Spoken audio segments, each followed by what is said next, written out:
So I recently won a local tournament, which gave me a chance to go to Moscow Fighting Arena and even start from playoff. And while the actual matches weren't so great, it still gave me some new thoughts for this video. I also started to learn Vega in other Street Fighter games. I've never used him before Street Fighter 5, and I found out that his pokes were significantly better than now. They were longer and a lot of them were either linking into each other or cancelable. Now most of these moves are made shorter, non-cancelable, even unsafe or completely gone. One move that got fucked with the most is his forward fierce with claw.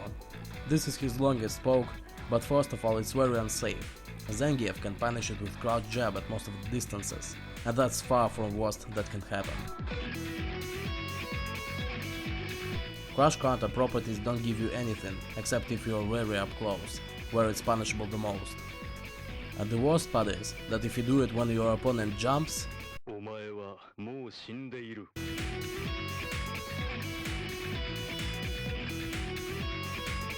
it may seem hopeless for Vega, but don't worry, he still has one great move which compensates for all that. It's his strong Aurora Spin Slash. It's rather short, but it's just stupid good at very long distance. It's a lot better than light and heavy versions of the special, since it can both beat out opponents' pokes and it beats jumps. Yeah, I think that it's actually one of the best anti-air tools from far away. It's safe, and if the opponent jumps at you, most of the times he lands right at the claw. Unlike most of his anti-airs, it doesn't require you to predict or react to jumps, and doesn't leave you vulnerable on whiff. You can use it just like you use other characters' long-range pokes, just throw it at the opponent while he's far. It also works in the favor of his footsies. It moves you backwards and even outpokes opponent's moves sometimes. It is also cancelable into Super, although I don't think it's confirmable. It can also make forward fierce an actually viable tool, when you scare your opponent enough from jumping. Another thing that I was struggling with a lot is Vega's matchup against Bison. I just could not stop losing to even the most retarded Bison players online. And when I saw one Bison player at that tournament I was talking about, I was like, "You're right, Scoob. We're dealing with one sick son of a bitch." He deals stupid damage all the time, has crazy good crush counters, and trying to mess with his pressure can lead to death. Getting away from him is also harder than it seems, with his dashes, aka teleports, that go half of the screen, and are invulnerable on startup, which is a major fuck you to Vega's footsies. His scissor special is also safe, and head stamps with cancels can also be a trouble. His jumps are also very fast and are a good answer to a lot of things from Vega. Aurora Spin helps to stay away, but it lacks damage. So how are you supposed to win this crap? Well, I think I have some answers to that. One of them is Vega's Wall Dive, which I think is great against the Bison since he doesn't have good ground anti-airs except for Super. A lot of Bison players love the head stamps, and when you are far, it's one of the first things they come up with. Wall Dive is a very good option against that. You can even do it just to go away. And Wall Dive is generally a good tool against him. If you see him doing something weird like special moves to build meter, you can use this to dive at him so he won't be ready to jump with the move, and will be vulnerable to mix-ups. And don't be stingy with meter, use it for EX wall dives, they are awesome against Bison.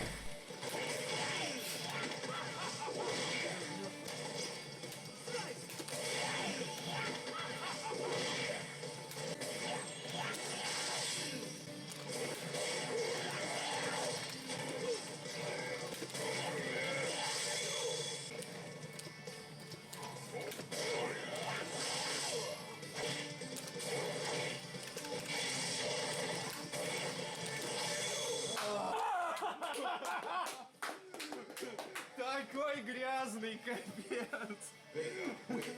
Also, don't forget that he doesn't have 3-frame moves or reversals, so he can be easily pressured and mixed up. Another thing that can be a good idea with all the characters against Bison is doing a low jab after any poke you throw out. Because of his teleport's rage and speed, Bison can easily come close to you after your whiffed poke and start partying. A quick jab can prevent that while leaving you safe if he doesn't teleport to you. Just keep that in mind, it can make the matchup easier. The 3-frame knee can also help a lot depending on how good your opponent is. If he tries to pressure you with medium punch spam, you can always beat it with that.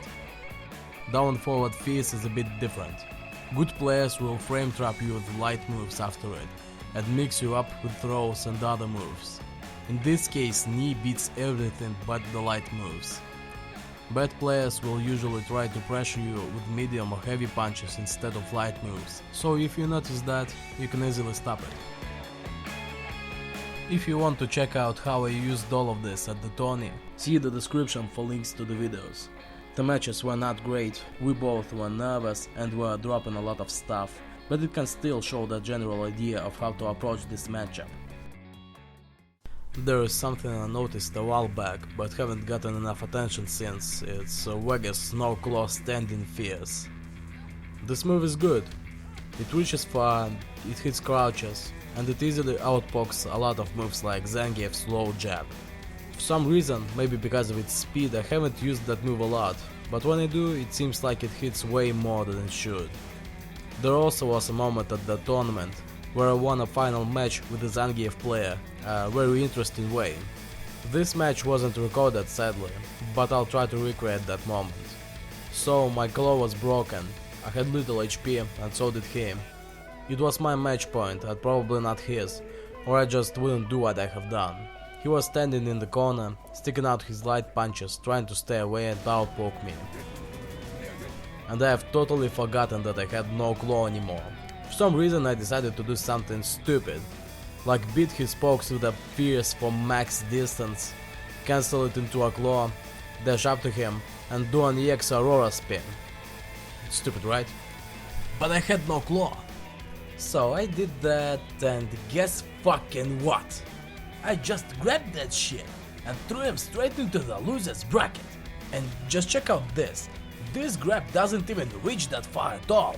I guess he was just sticking out one of his pokes and I managed to catch him out of it. What a lucky bitch I am! Another thing that occurred to me just a few days back is an interesting way to use Aurora Spin with Super. If you're familiar with the buffering option select, then you'll get that idea quickly.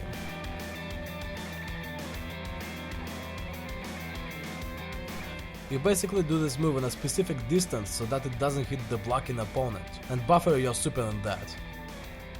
If the opponent sticks out some poke or tries to dash forward and you hit them, the spin will cancel into a super and do significant damage. Since the move itself moves you backwards, it leaves you safe if you fail to hit with it. Just be careful about jumping opponents. This move can be a good anti-air, but only if the opponent jumps at the tip of your claw and with the right timing. If you do it too late or don't count the distance, the opponent will be able to beat your shit out of it. So that's all I wanted to show you today. Thanks for hearing me out, I hope that this was interesting and helpful for you all. If you liked this, I recommend checking out my other stuff, for which I've prepared some handy trailers that you're about to see now. How much do you think Brad's guitar is worth? I don't have an idea too, but supposedly, strong players could make enough money to pay their bills by selling all these pixelated items. Got something that might interest you. Got some rare things on sale, stranger. Gilgamesh, the character I spent most of the time with in this game, has a linear, evadable, unblockable move. A scythe that appears right behind the opponent's back and catches the butt if they are just standing and blocking. One more thing you can practice in training mode with a simple record function is countering offensive jump-ins and pressure. I think this will be useful for characters with unreliable anti-airs, which are hard to execute on reaction.